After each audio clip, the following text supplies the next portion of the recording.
पर बैग टांगे गांव के पास वाले जंगली रास्ते से गुजर रहा था। उसके हाथ में एक चिट्ठी थी जिसको पढ़ते हुए वो अपने कदमों को आगे बढ़ा रहा था। एक चौराहे पर आकर वो रुका। यहां से कहां जाना है भाई? उसने चिट्ठी को पढ़ा। चौराहे पर पहुंचकर डाकघर जाने वाला रास्ता पकड़ लेना और उसी तरह आप डाकघर पहुंच जाएंगे।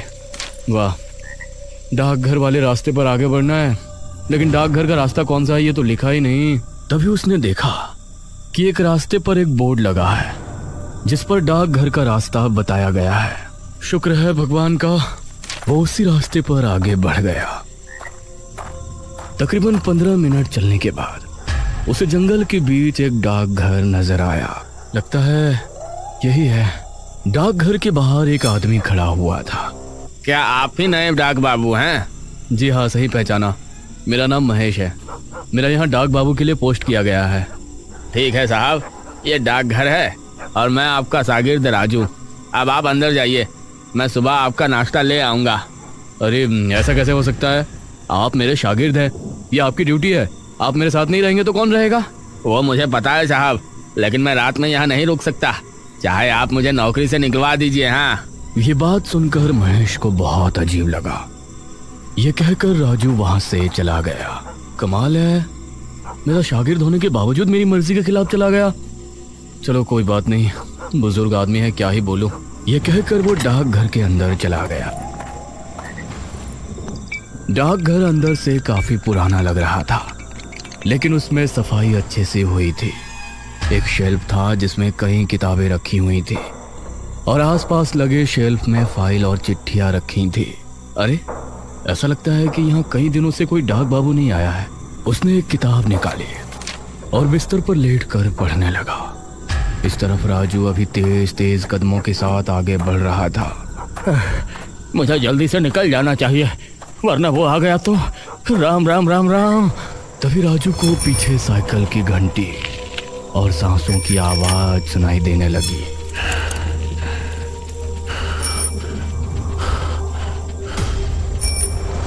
इन आवाजों को सुनकर उसका दिल दहल उठा। उसने पलटकर देखा तो उसकी आंखें खौफ से फट पड़ी।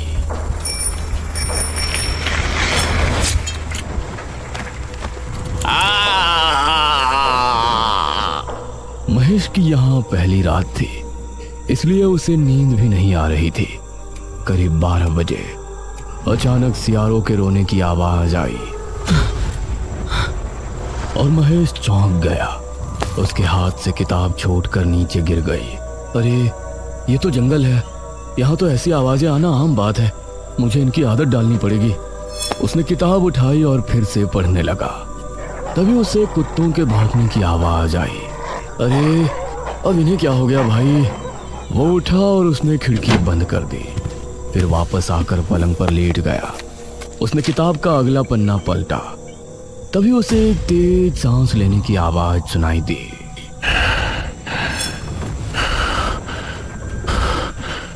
और साइकिल के पेडल के साथ घंटी की आवाज भी सुनाई दी। ये इतनी रात को कौन साइकिल पर घूम रहा है? और ये सांसों की आवाज?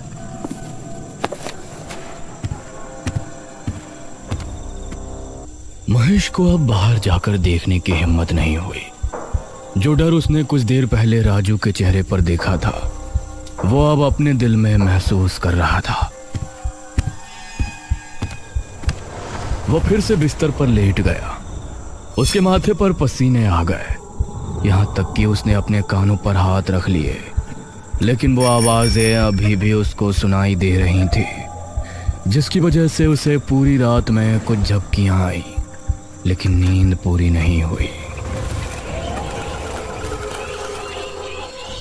सुबह के 6 बजे जब घंटा बजा तो उसकी आंख खुली। हे भगवान, शुक्र है तेरा। उसने खिड़की खोली और आसपास देखा तो सब कुछ ठीक था।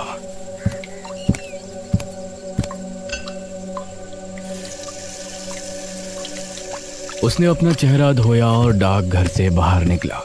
इस राजू को अब तो आ जाना चाहिए था। चलो थोड़ा टहल कर देखता हूँ यहाँ आसपास क्या है। लगता है चाय भी किसी दुकान पर पीनी पड़ेगी। महेश टहलने निकल पड़ा।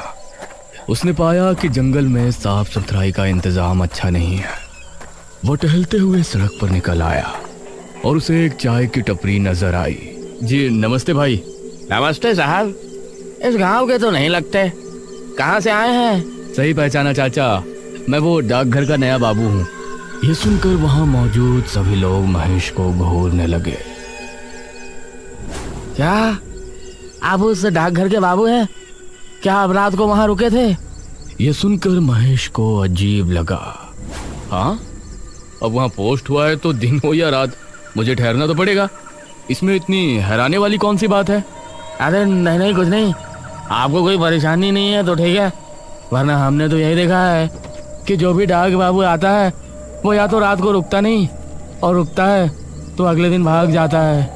चाय वाले की बात सुनकर अब महेश को राजू की बात ध्यान आई। कैसे वो भी वहां रुकने को तैयार नहीं था। चाय वाले ने महेश को चाय का कुल्हड़ थमा दिया, लेकिन महेश उसके चेहरे पर डर के भाव साफ देख पा रहा था।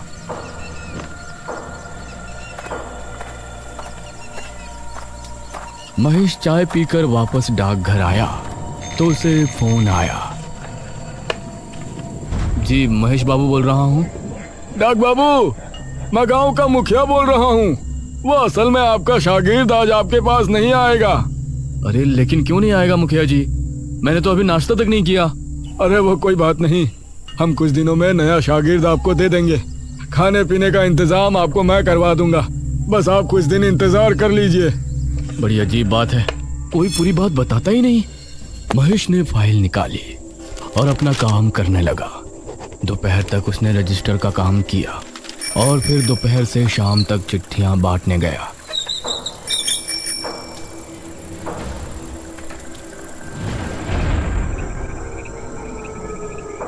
रात के समय आज डाकघर को देखते हुए उसकी सांसें तेज हो रही थी। उसने भगवान का नाम लिया और डाकघर के अंदर चल दिया। इसी गांव के एक घर में विपुल अपनी पत्नी निराजना के साथ बैठा था। ए जी, मुझे इस बार बम्बई घूमने जाना है। कई साल हो गए आप मुझे कहीं लेकर नहीं गए। अरे मेरी जान, पैसे तो आने दो, मैं तुमको बम्बई क्या विलायत भी ले जाऊंगा। बस बस, बड़े आए विलायत ले जाने वाले। तभी उसके दरवाजे पर किसी ने दस्तक दी। कौन है भाई? बाहर से साइकिल की घंटी की आवाज आई और कोई बोला, डाक बाबू। अरे ये डाकिये रात में भी आने लगे। विपुल उठकर दरवाजे पर गया तो सामने कोई नहीं था। कमाल है, यहाँ तो कोई नहीं है। तभी उसकी नजर जमीन पर पड़ी तो वहां पर एक चिट्ठी पड़ी थी। ये क्या, लगता है कुछ ज्यादा ही जल्दी में था। उसने चिट्ठी उठाई और पढ़ने लगा। विपुल, मुझे पता है कि तुम्हारे घर की हालत इस समय ठीक नहीं है। तुमको पैसों की सख्त ज़रूरत है और तुम पैसों के लिए कुछ भी करने को तैयार रहते हो, यह भी मुझे पता है। अरे कौन है ये जो मेरे बारे में इतना जानता है? तुम्हारे लिए एक काम है। आज रात 1 बजे के समय डाकघर के पीछे वाले बरगद के पेड़ पर चले आना। मैं तुमको वहाँ मिलकर काम समझा दूंगा। सिर्फ 1 दिन का काम है और उसके तुमको पूरे 5,000 रुपए दूंगा। यह पढ़कर विपुल के चेहरे पर मुस्कान छलक आई। क्या हुआ, क्यों मुस्कुरा रहे हो? किसी की लुगाई का खत आया है क्या? अरे नहीं नहीं, एक काम आया है मेरे लिए, उसे कर दिया तो 5,000 रुपए आ जाएंगे 1 ही दिन में। अरे लेकिन है कौन जिसने ये भेजा है? अरे तुम आम खाओ, पेड़ मत गिनो। विपुल मुस्कुराया। उसने चिट्ठी को रख दिया और 1 घंटे बाद घर से निकला। उसके चेहरे पर मुस्कान थी, लेकिन दिल में एक सवाल भी था। 1 ही दिन में 5,000 मिलने वाले हैं तो जरूर कोई बड़ा काम ही होगा। ये कहते हुए वो आगे बढ़ रहा था और अभी जंगली रास्ते पर ही था। तभी उसको साइकिल की घंटी सुनाई दी, जिसे सुनकर वो रुक गया। कौन है? उसने पीछे मुड़कर देखा तो वहां कोई नहीं था। अब वो फिर से आगे बढ़ने लगा, लेकिन बार बार साइकिल की घंटी की आवाज उसे सुनाई दे रही थी। वह डर को काबू में रखते हुए बरगद के पेड़ के पास पहुंचा। अरे यहाँ तो कोई नहीं है, बरगद का पेड़ तो यही है। अरे कौन है भाई, क्या मेरा उल्लू बनाया है? उसने इधर देखा तो आसपास कोई नहीं था। तभी उसने देखा कि कई कुत्ते भौंकते हुए उसकी ही तरफ आ रहे हैं। अरे ये इतने सारे कुत्ते कहाँ से आ गए? वो कुत्तों से डरकर भागा। कुत्ते उसका पीछा करने लगे। काफी देर भागने के बाद अचानक उसे साइकिल की घंटी सुनाई दी और उसके कदम रुक गए। सामने की ओर से एक आकृति उसे अपनी ओर आती नजर आई। इस आकृति से समझ आ रहा था कि कोई शख्स साइकिल पर बैठा उसकी तरफ आ रहा है। कौन है? वह आकृति साफ होती। इससे पहले ही पीछे से आ रहे कुत्ते विपुल पर टूट पड़े और उसकी चीख जंगल में गूंज कर रह गई।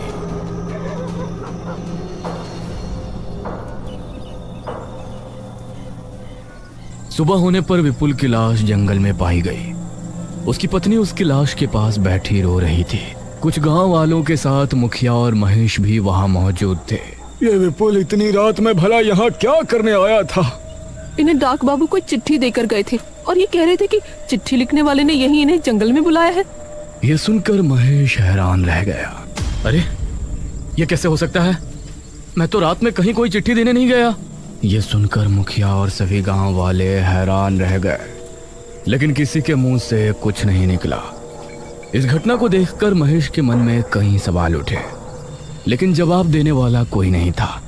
वो डाकघर वापस आया और अपने काम में लग गया। अगली रात मुखिया की बेटी नुपुर अपने पतिदेव बलदेव के साथ अपने घर पर बैठी बातें कर रही थी। तभी दरवाजे पर दस्तक हुई। जरा देखो तो जान, कौन है दरवाजे पर? अरे मैं क्यों देखूं? पूरा दिन काम करके थक चुकी हूँ, तुम देखो। अरे इतने बड़े घर में रह रही हो, फिर भी मेरी जरा भी कद्र नहीं है तुमको। अरे वाह, भूल गए, ये बड़ा सा घर तुमको मिला भी है मेरी वजह से। चलो जल्दी से जाओ। उसकी बात सुनकर बलदेव दरवाजे पर पहुंचा तो उसे सामने जमीन पर एक चिट्ठी नजर आई। इतनी रात में भला कौन चिट्ठी देने आया होगा? उसने चिट्ठी को उठाया और पढ़ने लगा। तुम्हारे गुनाहों की सजा तुमको मिलने वाली है। तुमने जिस गुनाह को अंजाम देकर सच छिपा लिया था, अब वो सबके सामने आने वाला है। क्या हुआ जी? आपके चेहरे का रंग कैसे उड़ गया?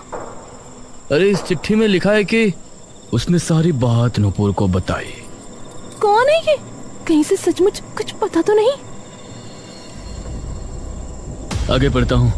मुझे तो बहुत डर लग रहा है। अगर तुम चाहते हो कि तुम्हारा गुनाह अब भी छिपा रहे तो तुम 12 बजे डाकघर के पीछे लगे बरगद के पेड़ पर पहुंच जाओ। मैं वहां तुमको मिलूंगा। बाकी की बातें वहीं होंगी। हमें जाना होगा। ये जो भी है, हमें इसको रोकना ही पड़ेगा। अब बलदेव नुपुर को लेकर घर से निकला और बरगद के पेड़ की तरफ रवाना हो गया। उसे कुछ ही दूरी पर डाकघर भी दिखाई दे रहा था। कौन है? क्या कोई मुझे सुन पा रहा है? तभी इन दोनों को साइकिल की घंटी सुनाई दी। दोनों ने चौंकते हुए देखा तो वही साइकिल सवार आकृति उनकी तरफ बढ़ रही थी। वह बहुत तेजी में था। वो बिजली की रफ्तार से इनके करीब आया और इन पर भी हमला हुआ। यह चीख डाकघर में बैठे महेश को सुनाई दी। इस बार मुझे देखना ही पड़ेगा। महेश जल्दी से उस जगह पहुंचा तो उसने पाया कि बलदेव और नुपुर उसी हालत में मरे पड़े हैं जैसे विपुल की मौत हुई थी। कौन है ये? क्यों लोगों को मार रहा है? कोई जानवर है या राक्षस? तभी उसने सामने से एक साइकिल को आते हुए देखा। उसे आता देखकर महेश का गला सूख रहा था। जैसे जैसे उसका चेहरा साफ होता गया तो महेश के दिल की धड़कन मानो ट्रेन के इंजन की तरह दौड़ पड़ी। महेश ने आगे कदम बढ़ाया लेकिन उसका पैर एक पत्थर से टकराया। महेश गिर गया और उसके सर पर चोट आने की वजह से बेहोश हो गया।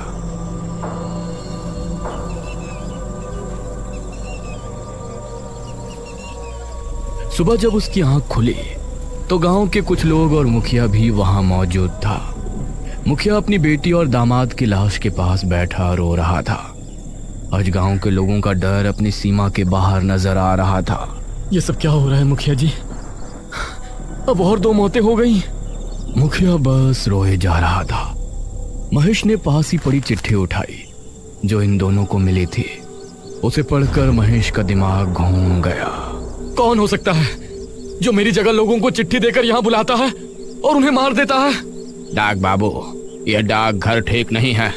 आप भी ना जाने कैसे यहाँ टिके हुए हैं, वरना यहाँ जो भी आता है एक दिन में ही डर कर भाग जाता है।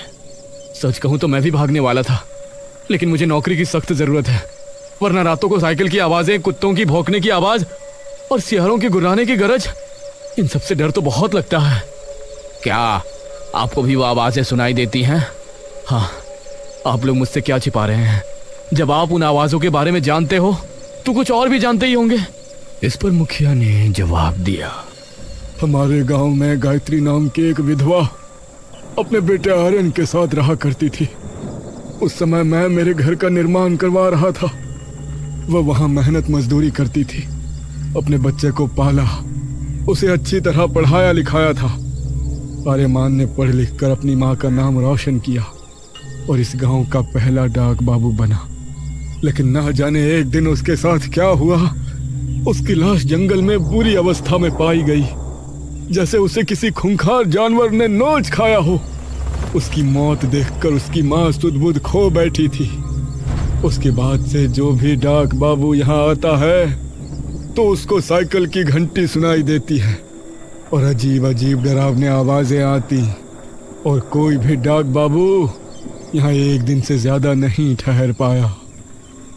यह सुनकर महेश की उत्सुकता और बढ़ गई और उसने तय किया कि आज रात वो पता करके ही रहेगा कि सच्चाई क्या है इस रहस्य साइकिल की घंटी का और कुत्तों के भौंकने का।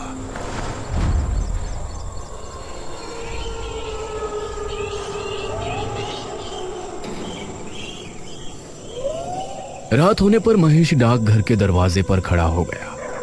कभी कुत्तों के भौंकने की आवाज आती तो कभी सियारों के रोने की, लेकिन आज महेश हिम्मत करके अपनी जगह खड़ा हुआ था। ठीक 11 बजे उसे साइकिल की घंटी सुनाई दी तो उसके कान खड़े हो गए। उसने पाया कि सामने से उसे वही आकृति आ रही है, लेकिन वह हिम्मत करके वहां खड़ा रहा। वह आकृति नजदीक आई और एक चिट्ठी फेंक कर आगे निकल गई। महेश उसका चेहरा नहीं देख पाया, लेकिन चिट्ठी देखकर उसकी सांसें तेज चलने लगी। उसने चिट्ठी उठाई और पढ़ना शुरू किया। मेरा नाम आर्यमन है। मैं इस गांव का पहला डाक बाबू बनकर बहुत खुश था और कई सालों की नौकरी के बाद मैंने पैसे जमा किए थे। अपनी पुश्तैनी ज़मीन बेचकर मैंने अपने कमाए हुए पैसे मिलाए और उसके बाद गांव का सबसे बड़ा घर खरीदना और उसके अंदर अपनी माँ को रहते हुए देखना मेरी ख्वाहिश थी। लेकिन वो घर मुखिया ने अपनी बेटी के नाम कर रखा था। मैंने मुखिया से उसे खरीदने की बात कही तो उसने मुझसे पैसे तैयार रखने को कहा। अगली रात मुखिया अपने दामाद बलदेव और एक आदमी विपुल के साथ डाकघर आया। मुखिया जी, मैंने कागजात बनवा लिए हैं, आप इन कागजात पर दस्तखत कर दें, फिर ये पैसे आपके और वो घर मेरा।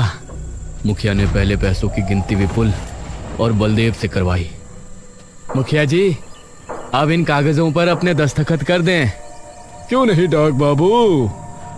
तभी मुखिया ने विपुल को इशारा किया और उसने मेरे सर पर डंडा मारा। वो घर मेरी बेटी के नाम है और वही उसमें रहेगी। यह सब नाटक तो मैंने तेरी जमीन के पैसे और तेरी जमा पूंजी हड़पने के लिए किया था।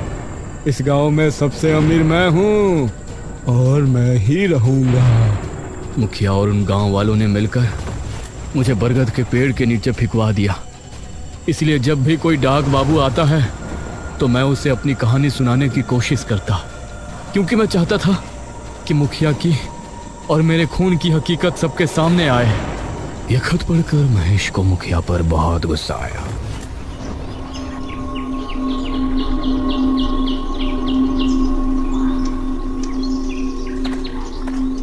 अगली सुबह मुखिया के घर पहुंचा।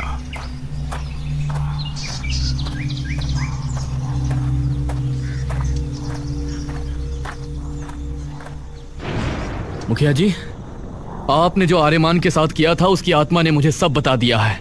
अरे अरे ये क्या बकवास कर रहे हो तुम? अगर अपनी भलाई चाहते हो तो आज रात डाकघर आ जाना। मैंने एक तांत्रिक को बुलाया है। वो तांत्रिक आर्यमन की आत्मा को कैद करके ले जाएगा और फिर इस गांव से उस आत्मा का खतरा हमेशा के लिए खत्म हो जाएगा।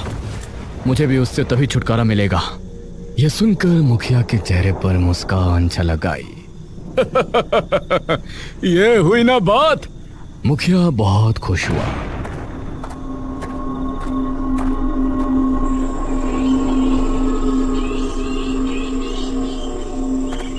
और रात होने पर वो डाकघर पहुंचा।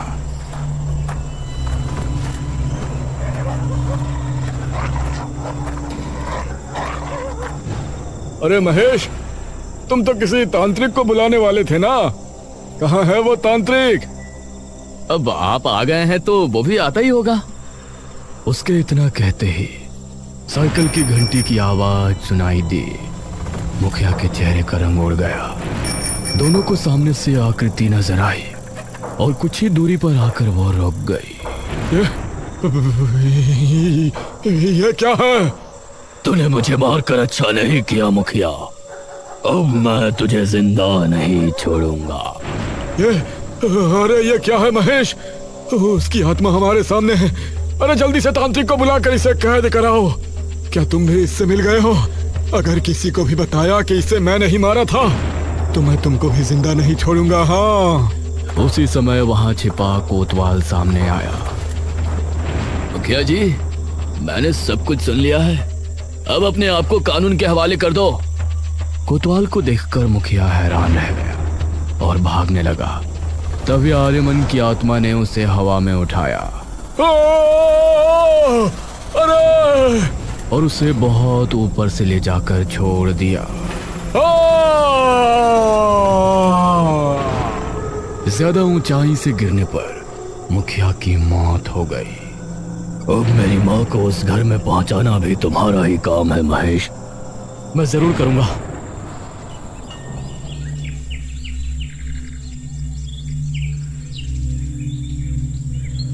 मुखिया की जुल्मी कहानी गांव के सामने आई। अब महेश के बयानों को लेने के बाद कोतवाल के जरिए आर्यमन की मां को उस बड़े से घर में रहने की इजाजत मिल गई। उसे अपने बेटे की मौत का गम था, लेकिन उसका सपना पूरा होने की खुशी भी थी। उसके बाद महेश अच्छे से अपने काम में लग गया। अब रात के समय जब भी उसको साइकिल की आवाज सुनाई देती तो वो डरता नहीं, बल्कि समझ जाता कि आर्यमन उसे अपने अंदाज में धन्यवाद कह रहा है, क्योंकि उसी की वजह से उसकी माँ आज बिल्कुल सही जगह अपने घर पर है।